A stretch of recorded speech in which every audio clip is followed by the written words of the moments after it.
very much, and thank you very much for the opportunity to present at this very impressive meeting. These are my disclosures, which I'll just give you a couple of seconds to look through. So what I would like to do is really follow on from Stephen's talk, really, and finish where he left off. I will just briefly talk about where the GLP-1s and SGLT2s are positioned in the ADA-EASD consensus report, for which I was co-chair of the writing group and chair of the European colleagues and first author on the publications that have just come out. And then I'll move to where we're going with these classes beyond glucose management with a focus on weight.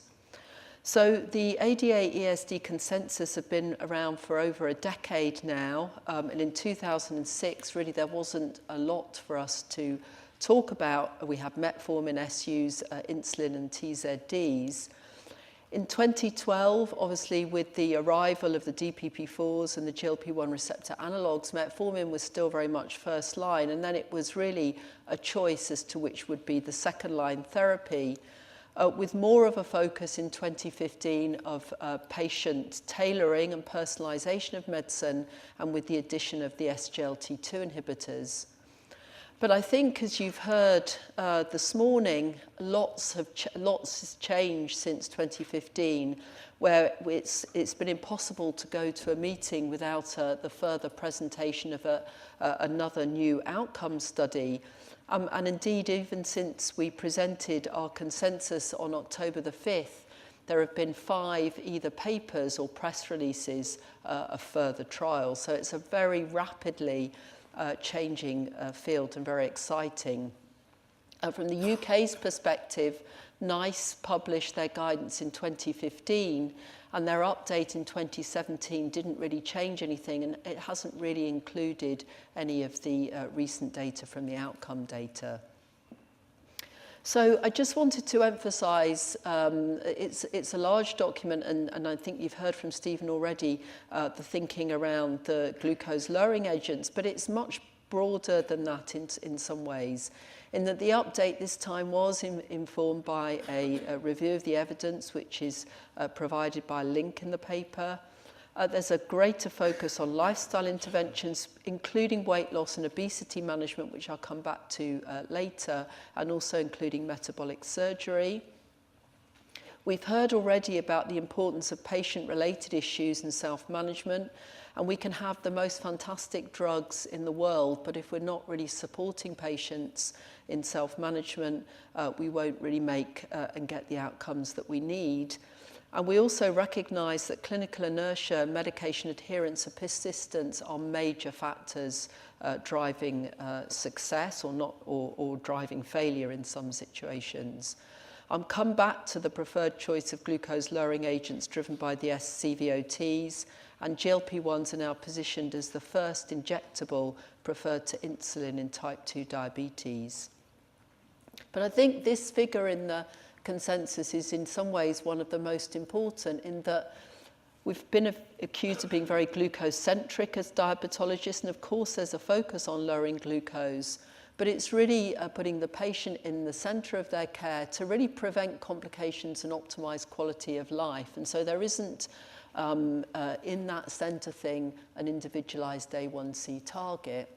And we really have to start, as I think has already been said, around assessing key characteristics, but also considering with the patient what are the important factors for them and what will impact on their choice, their decision choice, and then this important shared decision-making and a management plan underpinned by monitoring support and ongoing review. So key characteristics, though, are the starting point, and there is a focus on the comorbidities, particularly atherosclerotic cardiovascular disease, chronic kidney disease and heart failure, and this new suggestion that those patients should have either an SGLT2 or a GLP-1 recommended as part of their management plan. And you can say this is a very simple assessment, but we were also impacted by the fact that even people with, some of this data has been out since 2015, And even in patients with established cardiovascular disease across Europe and the States, only 1 in 20 of those was on either of these classes of drug.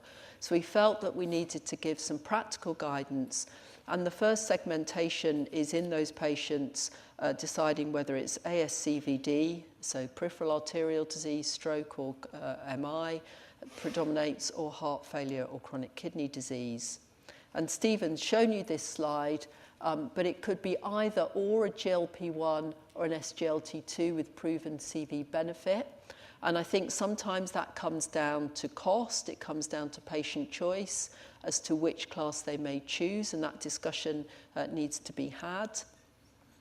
We did provide some ranking of the evidence at the time that we presented, but since that time, as I said, there have been 5 more trials that have come out, and this will be changing rapidly, but is largely probably still relevant despite those new publications. If heart failure or chronic kidney disease predominates, then the preference was clearly for an SGLT2, and we were very influenced by the data, and this is just one example from EMPA-REG, but we've seen a similar pattern with DECLARE and in CANVAS with this very convincing impact on heart failure, which you don't see with the GLP-1. So this is the data from LEADER, and similarly with SUSTAIN and others, no impact on hospitalization with heart failure. Again, in terms of the kidney disease, and we'll hear more about that from David later, but there was this convincing data. This is the EMPA-REG data, but again, you've just seen it with DECLARE in terms of time to first renal event. And we were also aware, but didn't have the full details of the data from Credence, as you know, a dedicated renal outcome trial that was stopped early because of potential benefit.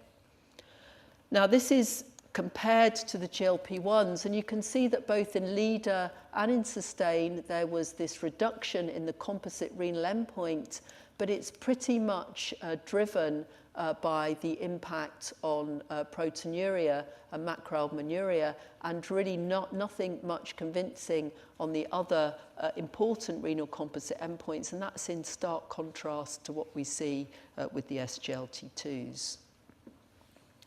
So that's fine for the approximately 25% of patients who you may see who've already got established ASCVD or chronic kidney disease in heart or heart failure. But many of our patients, in fact, the majority of them don't have that. And what do we do there? And we felt that we had to give some guidance and help in terms of helping to make those decisions and those discussions with patients.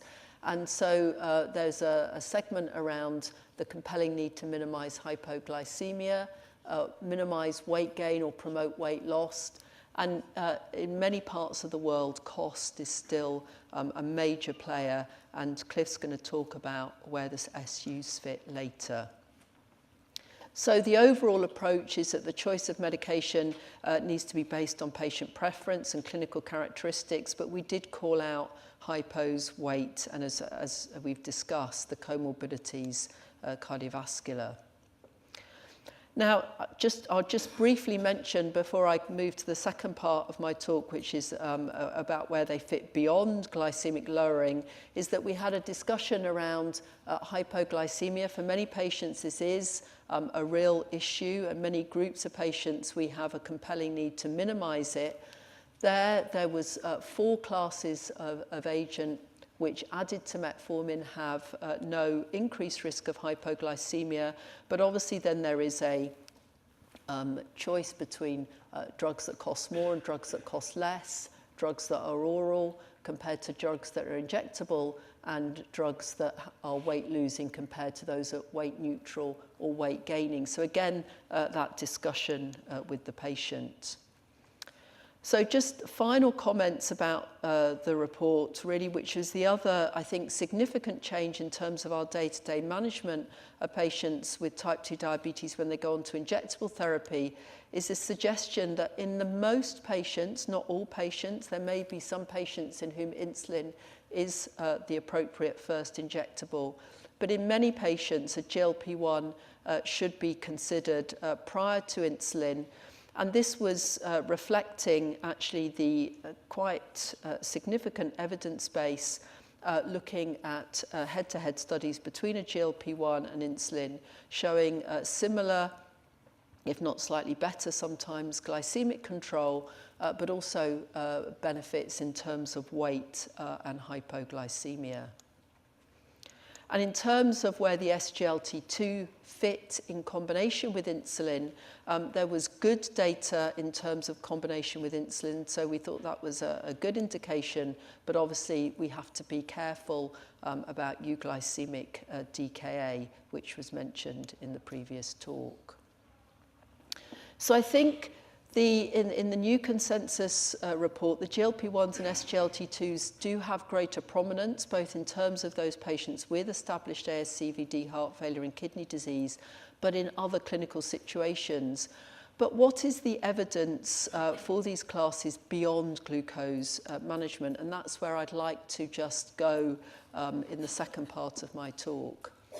So we'll talk a little bit about weight first, because I think that really now for 20 years, weight and striving for weight loss has been an important factor both in people without diabetes and increasingly in obesity management.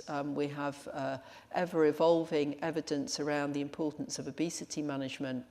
And we know that even in our patients with type 2 diabetes, whilst the hard evidence of weight loss alone in terms of cardiovascular mortality is a little disappointing, there are other areas and other comorbidities and in particular impacts on patients' quality of life which are important. So just when it comes to choosing glucose-lowering therapies in our patients with type 2, we're now much clearer about the choices we have. We now have, with the advent of these two classes, weight loss as opposed to just weight neutrality or weight gain. But in terms of the wider field of obesity management with the SGLT2s, there's no doubt that there is a consistent 3 to 4% weight loss with the SGLT2s, but there's been no suggestion that this is sufficient to get these drugs a license for obesity management per se. There have been some studies of combinations with SGLT2 with other weight-losing agents, but this is not an area that's being pursued. And you can see that whilst there's some data that Cana may be slightly greater in terms of weight loss, really there's not much to choose between the agents, and the weight loss is reasonably predictable in patients with type 2. Now, if we look at the GLP-1 receptor analogues, there's quite marked heterogeneity, both in terms of the cardiovascular outcome studies, which we've heard earlier, in terms of A1C lowering, but also in terms of weight. And if we look at the longer-acting GLP-1s, liraglutide, up until this point, had emerged as probably having the best weight loss data. So this is in comparison to exenatide once weekly.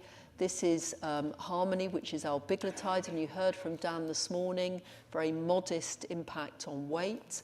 And this is Award 6, so this is dulaglutide and liraglutide. And you can see that there's a modest but significant greater weight reduction with liraglutide than there are with the other long-acting GLP-1s. If we move to the newest of the GLP-1s, which is the once-weekly semaglutide, which will be coming to the UK early in the new year, we can see that compared to the DPP-4 inhibitors and exenatide, we get significant reductions in HbA1c, and we also get much better weight loss data. So if you look at the percentage of patients here achieving more than 5% weight loss, this is getting to the realms of where we would go with an obesity agent. So you're getting a half to two-thirds of patients with more than 5% weight loss. In fact, in the study compared to basal insulin, even more than that. But you can see if we go up to 10% weight loss, it's about a quarter of patients. So The magnitude of weight loss with semaglutide seems greater than with the other GLP-1s that we've had. And this is going back to the ADA-ESD consensus. So in those patients with type 2 diabetes in whom we want to minimize weight gain or optimize weight loss, just through glucose, the choice of glucose-lowering therapies, there's obviously other important strategies that we need to implement as well. SGLT2s are there, but also the GLP-1s with a hierarchy of where the efficacy across the class sits. Now, what is coming through? So this is the JAMA paper, which we published in 2017. This is the phase 2 with oral semaglutide. So here you can see, just for comparison, this is the weekly subcutaneous semaglutide, and these are the 5 dose-ranging doses of semaglutide in the phase 2. And you can see very good A1C lowering, comparable to the subcutaneous. And this is the phase 3 data, which has been published in press release, but not fully in the journals yet. And here, this is the weight. So this is the body weight. Here you can see compared to empagliflozin. This is the oral semaglutide, 14 milligrams compared to EMPA. And here I think is the most helpful in some ways comparison. This is compared to liraglutide. So as I showed you, liraglutide really has the best data for a GLP-1 before semaglutide came along. But here you can see that the oral semaglutide is much better than the maximum dose of the daily liraglutide. And I think Dan mentioned it, the press release has just come out from Pioneer 6, which is the outcome study looking at cardiovascular safety with the hazard ratio of 0.79, which wasn't statistically significant, but there was a statistically significant difference both in all-cause mortality and cardiovascular mortality, which was about a hazard ratio of about 0.5. So the GLP-1s approved in type 2 are associated with weight loss. The weight loss varies. But where can we go with these drugs in terms of obesity management? And liraglutide was the first, and indeed the only, that has gone into, apart from semaglutide, into obesity management. So this is the higher dose, the 3 milligram dose from the SCALE study. This is the SCALE diabetes study, which we published in 2015. This is the SCALE obesity and pre-diabetes, and this is the SCALE sleep apnea. And you can see decent but single-figure weight loss, single percentage figure weight loss. And liraglutide is now approved, certainly in North America, and is available as an obesity agent there. And you're getting about 50% of patients to a 5% weight loss. So we can go probably single-figure weight loss in terms of pharmacotherapy, but bariatric surgery in terms of obesity management, we're talking 20 to 25% weight loss. And how can we try and get closer in terms of what's available to what we see with bariatric surgery? So this is the data, this is the press release from phase 2 for semaglutide. So just as with liraglutide, we've gone from the diabetes licensed dose up to a 3 milligram dose. Semaglutide in the phase 2 used a daily dose of 0.4 milligrams. So this is higher than the weekly dose of 0.5 and a milligram, which is approved for diabetes.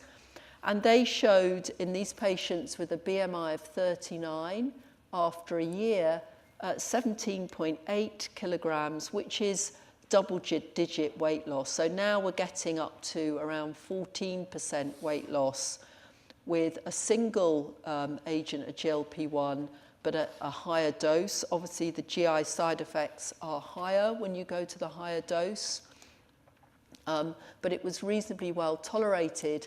And there's now a large phase 3 program with semaglutide given weekly, but at a higher dose, and also cardiovascular outcome studies in obesity patients, and that's underway. But where is the field going? Are we ever going to find single agents in terms of obesity and diabetes which really take us forward? And I think there's now a shift now in terms of looking towards multifunctional peptide therapies, recognizing that single pharmacological approaches for obesity have been disappointing, that we know that there are multiple redundant pathways that have developed that really promote a number of factors which really resist long-term reduction of weight. And we've got lots of push at the moment in terms of short-term low-calorie diets, but really the evidence for those in the long term and how we get weight maintenance is, I think, been slightly underplayed. And I think that's going to be an important factor moving forward. And it may be that we have to target a number of pathways to really make an impact to achieve substantial weight loss. And so multifunctional peptides are being looked at. If we look at the obesity field, those are those that target GLP-1, glucagon, GIP. If you look at diabetes, again, GLP-1, GLP-2, cholecystokinin and others. And you can either do that by a hybrid of two peptides bound together, or by creating chimeras where you get a second pharmacological activity designed into an existing peptide backbone. And this is really a very, again, rapidly moving field. And the opportunities are pretty endless. It's a bit like building Lego in that the combination of different agents that you could put together and the balance of those two agents or agonists are almost unlimited. And with the intelligent assembly of these modules, that we can actually perhaps improve efficacy and pharmacokinetics. Now, there are animal data of dual agonists and triagonists, and I think this was mentioned, a question was asked about this morning, published recently in The Lancet. This is the Lilly molecule. This is one of the first dual agonists in human trials. This is GIP with GLP-1, and this is administered once weekly. And for your comparison here, we have dulaglutide, which is recognized as being, a pretty good weekly GLP-1. And again, we mentioned the Rewind press release that came out just a few weeks ago. But you can see with this dual agonist that you're getting a fold extra reductions in HbA1c. And what's impressive is alongside those highly significant reductions in HbA1c of 2.4%, you're getting kilogram weight loss, again, in double figures. So 11.3 kilogram weight loss with a 2.4% reduction in HbA1c. Lots of debate about whether this is a super GLP-1 receptor analog or what role GIP plays. But these dual and triagonists are really quite exciting and may well have a role in terms of obesity management. So GLP-1's being explored in other areas: Parkinson's, Alzheimer's, NASH, polycystic ovary syndrome. And I think we'll see a lot more around the GLP-1s. I just want to finish because I was also asked to talk about beyond glycemic management. Where are the SGLT2s going? And I think you'll all be aware that there's an extensive program with at least 3 agents that are filed in the management of type 1 diabetes with SGLT2s, either SGLT2 inhibitors such as empagliflozin and dapagliflozin, or the dual SGLT1/2 inhibitors such as sotagliflozin. And we published the In Tandem program in the New England Journal looking at type 1 patients. So I think the SGLT2s are moving into type 1 diabetes, benefits in terms of body weight, A1C and blood pressure, but you'll be aware of the concern around diabetic ketoacidosis. I think a version of this slide was shown earlier, but just to emphasize that there are studies looking at both reduced and preserved ejection fraction heart failure, huge interest in heart failure with both EMPA, DAPA, and again this dual inhibitor, sotagliflozin. But I also wanted to emphasize the kidney data, because I think that we've seen credence, we've seen the press release, we'll see the paper soon. There's the data going on with dapagliflozin in patients with type 2 diabetes, but the program here with EMPA Kidney includes people without diabetes and also people with type 1 diabetes. So I think we'll see a role of the SGLT2s in non-diabetic heart failure and chronic kidney disease. And there's a bit of a gap in terms of type 1 and long-term outcomes, so it will be great to see what comes out from these trials. So in summary, the GLP-1s and SGLT2s play a more important role in the recent international guidelines in patients with specific comorbidities and also in patients with compelling clinical needs such as weight and hypoglycemia. The SGLT2s are playing an increasing role in cardiorenal protection as well as heart failure management and are likely to be shortly approved for the management of type 1 diabetes. And higher dose GLP-1s and various coagonists will almost certainly play a role in obesity management moving forward. Thank you very much for your attention.